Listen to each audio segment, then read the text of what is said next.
আমার মনে হয় ভর্তা আইটেমটা সব মানুষেরই পছন্দ, তো আমার তো বেশ ভালোই লাগে। চলুন আপনাদের সাথে একটা মজাদার ভর্তা আইটেম শেয়ার করি। এদিন মিক্সড একটা সবজি রান্না করেছিলাম, তো সবজি কাটতে কাটতে হঠাৎই মনে হলো এই সবজির খোসাগুলো ফেলে না দিয়ে এটাতে একটা ভর্তা বানাই, তো রেখে দিয়েছিলাম। আজকে হলো ভর্তা বানাবো। খোসাগুলোর সাথে একটু বরবটিও কেটে দিয়েছিলাম, তো লবণ জল দিয়ে হলুদ দিয়ে সেদ্ধ করে নিলাম। জলটা শুকিয়ে গেলে এখন একটু তেল দিয়ে ভালো করে ভেজে নেব। তো সেদ্ধ হয়ে গেছে, ভাজা ভাজাও হয়ে গেছে। মরিচ আর রসুনটা একটু তেল দিয়ে ভালো করে ভেজে নিলাম, সাথে একটু ওই কালো জিরাও দিয়েছিলাম। তো এখন হলো সবকিছুই রেডি, শুধু বেটে নিব। তো প্রথমে কাঁচা মরিচ আর হলো রসুনটা আর কালো জিরাটা ভালো করে বেটে নিলাম, তারপরে খোসাগুলো সুন্দর করে বেটে মিক্সড করে নিব। তো বাটা প্রায় কমপ্লিট। এর সাথে হলো একটু লবণ দিলাম স্বাদ অনুযায়ী, তারপরে সর্ষের দিয়ে ভালো করে মেখে নিলাম। তো পরে মনে হলো যে এটা একটু নরম হয়ে গেছে, তো সরিষার তেল কড়াইতে দিয়ে তার মধ্যে একটু আবার ভেজে নিলাম।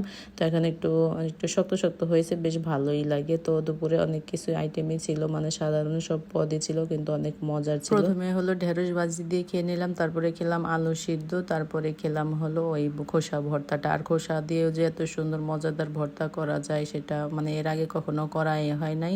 তো অনেক রকমেরই তো ভর্তা হয়, তো আজকে হলো খোসা দিয়ে করেছি, অনেক বেশি মজা হয়েছিল। লেবুর সাথে নিয়ে আর একটা বোম্বাই মরিচ খেয়েছি। আর বোম্বাই মরিচটা প্রথমে ভেবেছিলাম ঝাল না, একটু একটু করে খাচ্ছিলাম, লাস্টে গিয়ে মেখে টেখে একবারে নিয়েছি। মানে ভর্তাটা তো একটু ঝাল ছিল, মরিচ যেহেতু দেওয়া আছে অনেকগুলো, তো বোম্বাই মরিচ নিয়েছি, অনেক বেশি ঝাল লেগেছিল, কিন্তু খাবারটা অনেক বেশি মজা হয়েছিল আজকে দুপুরে। তো লাস্টে হলো যে রূপচাঁদা মাছও ভেজেছিলাম, সেটা লাস্টে খেয়েছি, মানে ভিডিও করতে ভুলে গেছি আর কি।